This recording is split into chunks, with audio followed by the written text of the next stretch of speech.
న్యాయాధిపతుల ద్వారా పాలించిన, రాజుల ద్వారా పాలించిన, అనేక సంజ్ఞలను చేసిన దేవుని మాటను పెడచెవిన పెట్టి సర్వ మానవాళి కూడా దేవునికి వ్యతిరేకంగానే జీవించారు.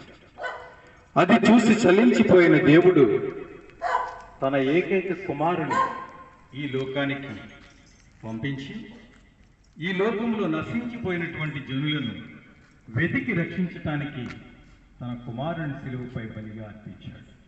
అందుకోసమే ప్రభువు బాలుని రూపంలో ఈ లోకానికి వచ్చి నశించిపోయిన మానవుడు ఏ విధంగా రూపాంతరం చెందాలి, ఏ విధంగా మంచి చెడుల మధ్యన ఉన్నటువంటి విచక్షణను తెలుసుకొని మంచిని స్వీకరించి పాపాన్ని విడిచిపెట్టి తనతో పాటుగా జీవించాలని, తన వలె జీవించాలని తన కుమారుని లోకానికి పంపించి తనునే శిలువపై బలిగా అర్పించి మన పాపములన్నింటినీ తన భుజంపై వేసుకుని పాతాళానికి వెళ్ళి అక్కడ విడిచిపెట్టి మూడవ రోజున పునరుత్థానుడై మళ్ళీ ఆత్మను మనకిచ్చి ఆత్మ ద్వారా మనకు ఏ విధమైనటువంటి మార్గదర్శనం ఉంటుందో దానిని పాటించడం ద్వారా మనలో ఉన్నటువంటి చెడు దూరంగా పోయి మనము మంచిగా మారి దేవుని యొక్క ఆజ్ఞలను పాటించి ఆయన మార్గంలో తిరిగి వచ్చేసరికి మనందరము కూడా ఆయత్తమై చక్కగా దేవుని మార్గంలో పయనించి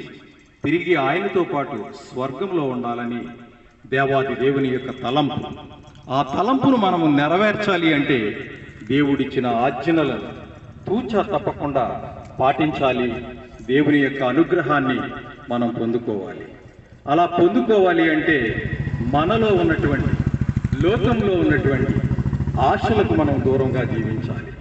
దేవుడిచ్చిన ఆజ్ఞలు మొట్టమొదటిది దేవుడైన దేవాది దేవుడను సంపూర్ణమైనటువంటి మనస్సుతో ఆత్మతో దేవుని ఆరాధించాలి. మన పొరుగువానిని మనవలే ప్రేమించాలి.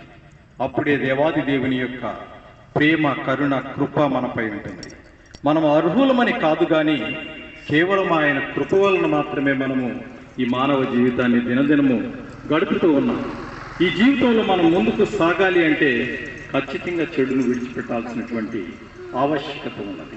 ఈ సత్యాన్ని మనమందరము గ్రహించి దేవాది దేవుని వెంట నడిచి ఆయన కోరుకున్న స్వర్గరాజ్యం ఏదైతే ఉందో మనము పరదేశులమనే సత్యాన్ని కూడా మనం గ్రహించాలి. మన దేశం ఇది కాదు, మన లోకం ఇది కాదు. ప్రభువుతో నిత్యరాజ్యంలోనికి మనం ప్రవేశించాలంటే ఖచ్చితంగా మనం విడిచిపెట్టాల్సింది పాపము మాత్రమే, స్వార్థము మాత్రమే, అసూయ మాత్రమే, ద్వేషము మాత్రమే. ఈ లోకాశలను మాత్రమే మనం విడిచి ప్రభువు మార్గంలో పయనిస్తే